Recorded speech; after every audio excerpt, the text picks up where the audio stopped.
Buenas, galera. Eu sou Flávio Hag e você está no Itadakimasu.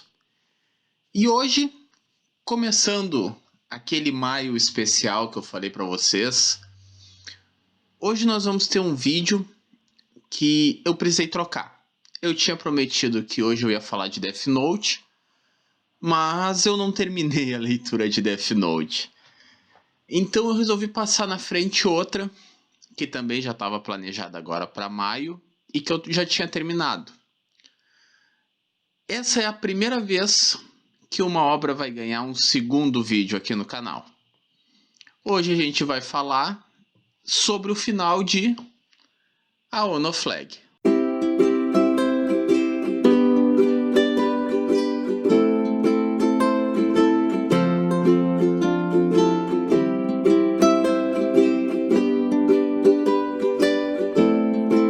Não sei se eu preciso, mas eu vou apresentar como sempre. A Ono Flag, obra de Kaito, publicado aqui no Brasil pela Panini. A obra é completa em 8 volumes. Ela terminou aqui no Brasil agora em março. E por que eu não preciso apresentar a Ono Flag, né? Vocês, todo mundo que me acompanha aqui no canal, sabe que no último ano eu só falei dessa obra.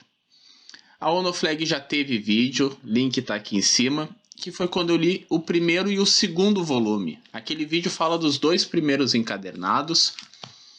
E lá naquele vídeo eu falei que a Ono Flag tinha tudo para entrar no meu top 10.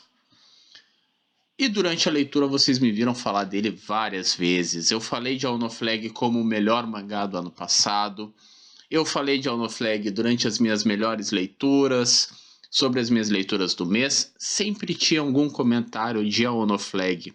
Até no Instagram teve um post do 3º ou do 4º volume, eu não lembro de cabeça qual foi. E foi uma obra que, durante toda a sua publicação, me conquistou muito. E vocês me viram falar bastante dela. Então, obviamente, esse vídeo vai começar com a grande pergunta. A Ono Flag confirmou tudo o que eu estava pensando da obra? É uma resposta difícil. Acredito que muitos estavam achando que eu ia dar essa resposta de modo mais fácil, né? Mas eu vou ser bem honesto. Eu terminei a leitura da obra anteontem e eu fiquei refletindo muito sobre como a Ono Flag terminou. E eu acho que, sim, ela confirmou como uma excelente obra, como um dos melhores mangás que a gente já teve publicado aqui no Brasil. Mas também não se confirmou como um dos meus 10 mangás favoritos. Ficou muito perto, bateu ali na porta, durante muito tempo ali, até eu acho que o volume 6, eu cheguei a falar que eu conseguia ver a Ono Flag no meu top 3, sabe? Bem parelho com Your Lie in April, bem parelho com Rurouni Kenshin, mas o 7 e o 8 me... não sei, ó, a palavra que tá me vindo na cabeça é decepcionou. Mas não, eu acho que ela é forte demais. Eu não acho que a Ono Flag tenha me decepcionado. Mas eu acho que o Kaito, quando resolveu finalizar a obra, ele resolveu ir para um lado que talvez eu tivesse feito diferente. Talvez eu estivesse esperando que fosse ser diferente. Mas não vamos falar do final agora. Vamos falar um pouco ainda sobre a Ono Flag, porque é uma obra incrível, pessoal. Mesmo eu dizendo para vocês aqui que não entrou no meu top 10, é uma obra incrível. Foi uma das melhores leituras que eu fiz, acho que nos últimos 2, 3 anos, com certeza. Vai ser uma obra que eu vou reler muitas vezes, porque eu acredito que ela vai ter uma camada de releitura muito interessante. E tudo isso é positivo. Mesmo que a gente se desagrade do final, mesmo que a gente tenha algumas ressalvas, tudo isso ainda é positivo. Bom, aqui a gente vai acompanhar a história desses 3 personagens, o Tai, o Toma e a Futaba. Eu já tinha dado essa ideia, já tinha explicado um pouco para vocês a base de Ono Flag lá no primeiro vídeo. Até eu vou recomendar, assistam ele antes, para que vocês consigam fazer essa comparação, na minha opinião, sabe? Comparar como é que foi a minha primeira opinião e agora como é que está sendo essa. E bom, ao longo da história a gente vai ver que acontece um triângulo amoroso entre esses 3. A Futaba apaixonada pelo Toma, o Tai apaixonado pela Futaba, e o Toma a gente não sabe o que ele quer da vida. Ok, ao longo da história a gente vai descobrir sobre o Toma, a gente vai ver outros personagens, a gente vai expandindo o mundo de Ono Flag. Eu vou dar o pequeno spoiler, né, pessoal, porque eu não vou conseguir fazer essa resenha da obra inteira sem dar um pequeno spoiler, que é o fato de que o triângulo se fecha. E é muito interessante essa capa do volume 1, porque a capa do volume 1 é um grande spoiler da obra. Ela nos entrega quem é apaixonado por quem. Porque aqui a gente tem a Futaba olhando para o Toma e o Toma olhando para o Taishi. E é isso. O Toma é apaixonado pelo Taishi. Então a gente vai ver esse triângulo amoroso e toda a discussão que ele traz. É bem interessante a gente ver as atitudes do Toma em relação ao Taishi, quando o que as pessoas confundem entre ser uma relação de amigos e ser uma relação amorosa de quem está apaixonado, e ver os questionamentos do Toma.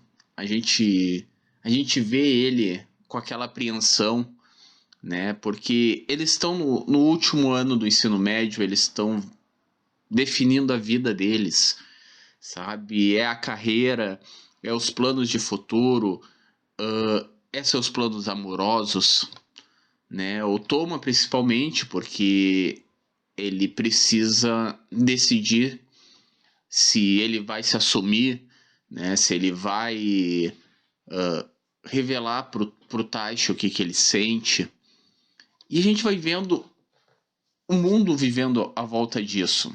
A gente tem ainda uma quarta protagonista, e ela tem um grande problema na obra, que é a Masumi. Por quê? Porque ela é apaixonada pela Futaba.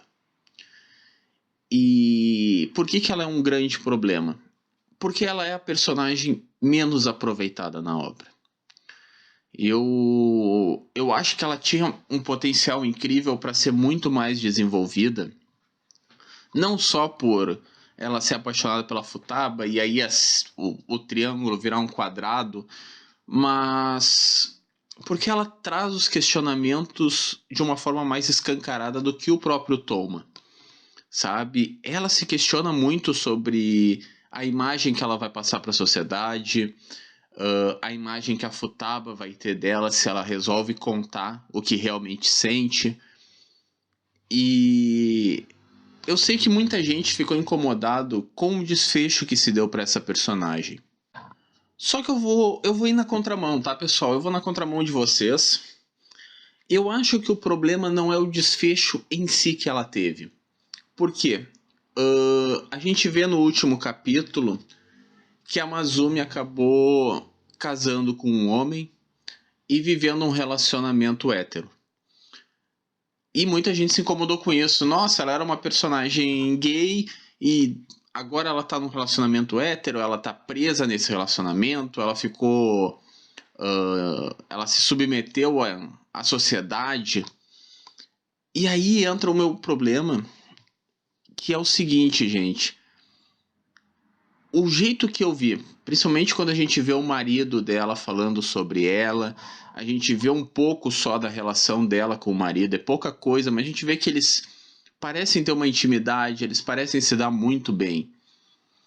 E eu vendo ali, sem muitas informações que o autor nos deu, eu praticamente, a impressão que eu tive é que ela se descobriu, na verdade, bissexual, sabe? Ela percebeu que aquele amor que ela tinha pela Futaba, ela também poderia ter por um homem. Tem um momento em que ela conversa com o Taishi, acho que no terceiro ou quarto volume, em que ela questiona pro Taishi como é se apaixonar por alguém do sexo oposto. E ali vendo, muito superficialmente, é óbvio, porque o autor fez de um modo muito superficial, a sensação que eu tenho é de que ela descobriu como é se apaixonar por alguém do sexo oposto.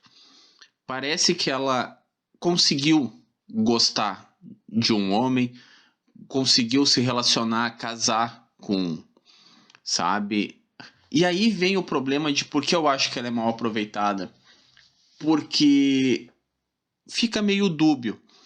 Eu entendo quem acha que ela se submeteu à sociedade, aos padrões, porque não é trabalhada a questão dela.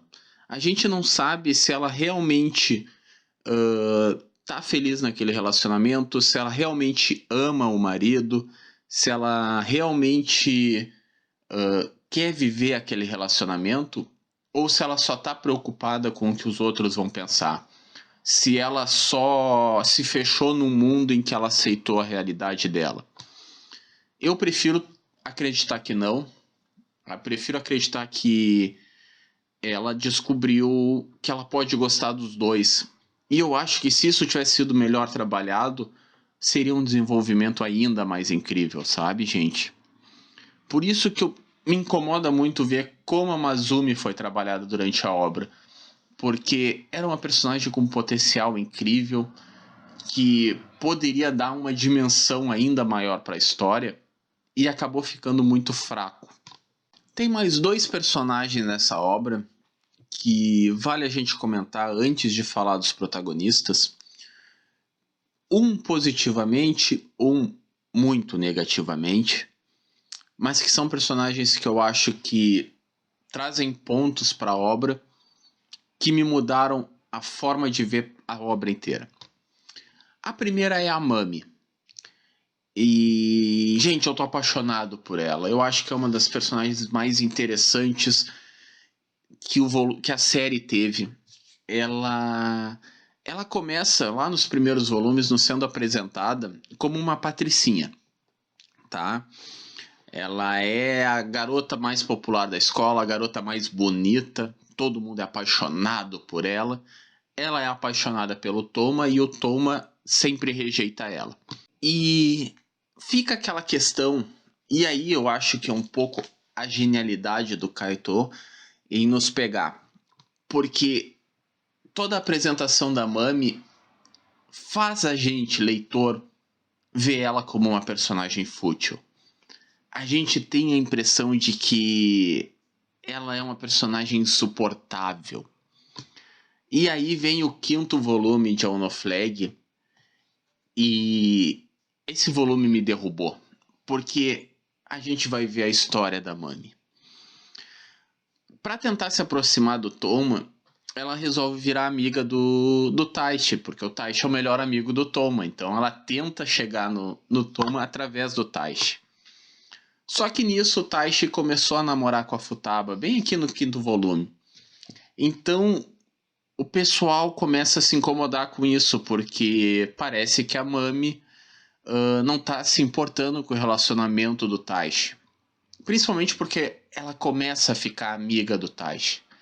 A gente consegue ver que é real. Ela realmente, por mais que ela tenha começado querendo só para se aproximar do Toma, ela começa a realmente gostar de estar com o Taishi. Ela percebe nele um amigo. Por quê? Porque o Taishi só trata ela como uma amiga. E aí a gente vai ver toda uma questão que a Mami tem de que as pessoas não tratam ela só por ser amiga. Que na verdade só o Toma e o Taishi estão tratando ela assim. Que tem um outro personagem, que vai ser o segundo que nós vamos falar, que só quer ser amigo dela pra poder pegar ela. E ele fala isso abertamente, porque ela é uma mulher, e mulheres é pra isso. Que é o Kensuke. E eu vou falar dele daqui a pouco, porque... eu odeio esse personagem. Mas voltando pra Mami, e ali a gente tem uma história muito interessante da Mami, sobre a questão de julgar as aparências, sobre amizade entre homens e mulheres, se é possível, se... E aí a gente vê a Futaba começando a se sentir mal, porque a Mami tá se aproximando do Tai, quando o namoro dos dois tá recém começando. E ao mesmo tempo, a Futaba é uma pessoa incrível, então ela não... Ela se sente mal por tá se sentindo mal de não estar gostando da aproximação deles, sabem? Ela começa, ela não gosta de ver a aproximação e ao mesmo tempo ela se questiona, tá, mas por que eu não tô gostando? Porque eles não estão fazendo nada. Eles só são amigos. Isso vai criando um negócio. A gente tem um momento maravilhoso ali de uma conversa entre a Futaba e a Mami, que é quando a Mami finalmente desaba e nossa, é muito legal, eu acho muito bem feito. Só que aí vem o fatídico volume 7. E agora a gente vai falar do Kensuke. Acontecem várias coisas, a Mami se aproxima do grupo principal, dos protagonistas, e no meio disso ela descobre o segredo do Toma. O Toma conta pra ela durante um evento, só que o Kensuke escuta. Né? Ele ali faz parte do grupo do Toma, é o Tomo, o Kensuke, a Mami, tem o outro amigo deles que eu esqueci o nome. E o Kensuke escuta, descobre a verdade, né, o grande segredo do Toma, e ele surta. Ele parte para cima do Toma, os dois brigam, saem no soco, rola toda uma questão, eles são afastados da escola, eles ficam suspensos durante um tempo. E aí a gente tem o volume 7, e aqui me incomoda. E é aqui que a obra desandou pra mim. Não desandou no sentido de, tipo, virou uma porcaria completa, mas eu acho que aqui o Kaito perdeu uma chance de ouro. Eu acho que ele foi covarde até. Eu conversei com o pessoal no Twitter, principalmente com o Apollo, não sei se tu tá assistindo, Apollo, mas, bom, a gente conversou bastante sobre isso, né, nessa última semana. E é assustador, porque o Kaito cria uma falsa equivalência para tentar justificar o preconceito do Kensuke. Eu até comentei lá no Twitter que eu tava achando interessante ter um personagem como o Kensuke. Por quê? Porque ele é um personagem real. Ele é preconceituoso, ele é homofóbico, ele é machista. Ele só enxerga as mulheres como objetos, como potenciais presas. Ele fala abertamente que todas as mulheres, com todas as amizades femininas que ele tem, são pessoas com quem ele vê alguma chance de se relacionar no futuro. E isso é asqueroso, isso é podre. Só que isso é real. Existe muita gente assim, sabe? Vocês devem ter algum colega de serviço, algum colega de faculdade, algum colega de escola que pensa assim, algum parente que acha que realmente é isso, que acha que dois homens se relacionar é nojento, é asqueroso, que acha que mulheres são só objetos para agradar homens, que possivelmente votou no Bolsonaro. E o Kensuke é esse tipo de personagem. E eu tava achando interessante ter ele porque nos mostra que existem essas pessoas. E a gente não pode fechar os olhos para isso. Tem ali um momento em que todo mundo questiona o Kensuke, por que tu tá fazendo isso? Tu não percebe que tu tá errado, não percebe que tu tá sendo um babaca, sabe? E eu acho que essa era a função dele. Só que aí o autor tenta justificar o preconceito. E ele faz isso de uma forma muito perigosa, porque aí o Kensuke revela que quando ele era pequeno ele foi molestado por um homem, e por isso ele tem nojo de gays. E isso é muito perigoso, gente, é muito perigoso, porque cria uma falsa simetria. E E, além de criar essa falsa simetria, faz os outros personagens começarem a se questionar se eles é que não estão sendo errados em julgar o Kensuke. Quando, na verdade, não. O Kensuke é um completo babaca. Por mais que ele tenha tido um trauma na infância, sabe? E eu acho que ter colocado essa história do trauma serviu somente para justificar o injustificável, sabe? Eu não sei se talvez aí nós não temos uma interferência de editor. Vocês conhecem as histórias de interferências. Vocês sabem que às vezes as editoras japonesas pesam a mão quando acham que uma obra está indo muito pesada, elas passam um pano. É um pouco da sociedade japonesa isso também. E a gente sabe que é uma sociedade bem preconceituosa, não que a brasileira não seja, mas...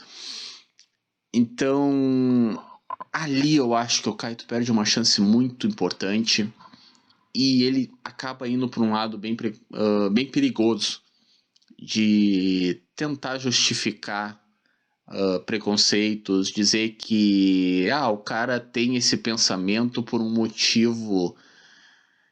E, gente, me incomodou. Me incomodou, eu sei que incomodou muita gente também, sabe? Porque é feito de uma forma bem fraca, bem leviana e perigosa, né? Vou repetir, é feito de uma forma bem perigosa porque cria uma falsa simetria ali, cria uma paridade, como se, ok, beleza, então ele ser preconceituoso porque ele passou por isso na infância. E, não, gente, não é bem assim, tá? Se vai colocar alguma coisa nesse nível, talvez trabalhe melhor isso. E aí vem o grande problema de Ono Flag. Eu acho que a obra termina muito rápido. Eu acho que a Ono Flag poderia ter pelo menos mais um volume e trabalhar melhor isso. Por quê? Porque aí vem o último capítulo, as coisas vão acontecendo, então todo mundo descobre a verdade sobre o Toma. O Toma vai lá e se declara pro Taishi, e aí nós temos o Taishi tendo que... A cabeça dele surta com isso, né? Ele tá lá com a Futaba e aí do nada o melhor amigo dele diz que ama ele e ele não sabe como reagir a isso. Ele vê as pessoas surtando, ele vê preconceito, ele vê... E eu acho que faltou trabalhar um pouco melhor isso, principalmente por causa das decisões que acabam acontecendo no final da obra.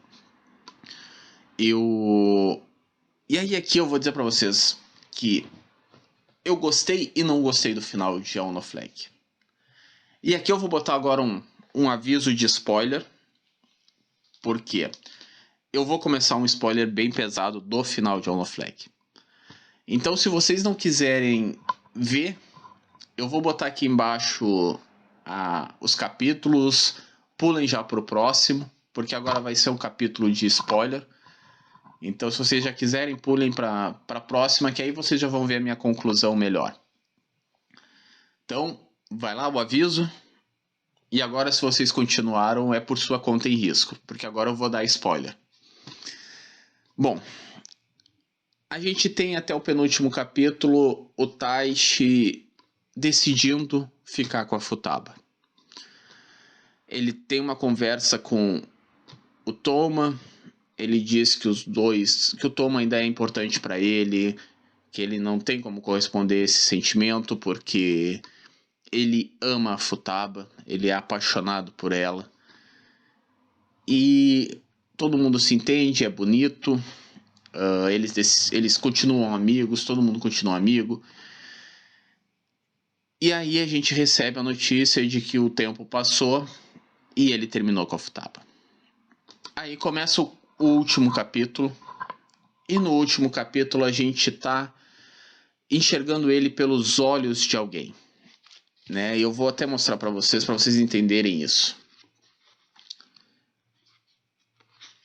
Ó. Até bem interessante essa técnica que ele usou. Como vocês podem ver, a gente está vendo as coisas acontecendo pelos olhos de alguém. Alguém está assinando aqui. E a gente vai vendo todo o capítulo pelos olhos dessa pessoa. A gente não sabe quem é a pessoa, mas a gente sabe onde ela tá. Essa pessoa tá no casamento da Futaba.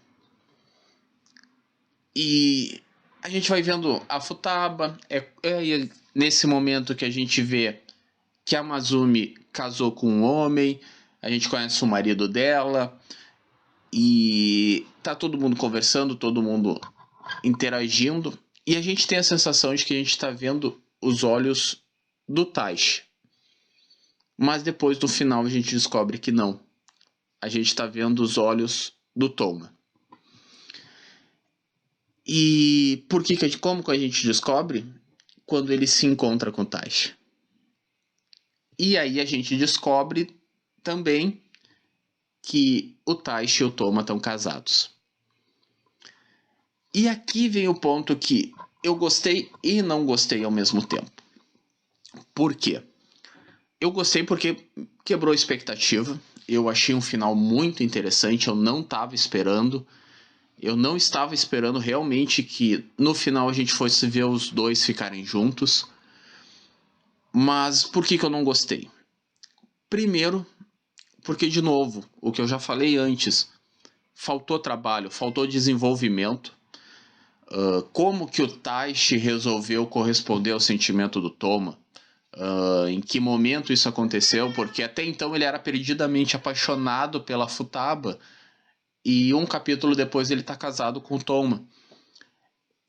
Fica vago, a gente não consegue entender bem isso. E eu queria ter visto mais trabalho disso. Outro motivo que eu não gostei.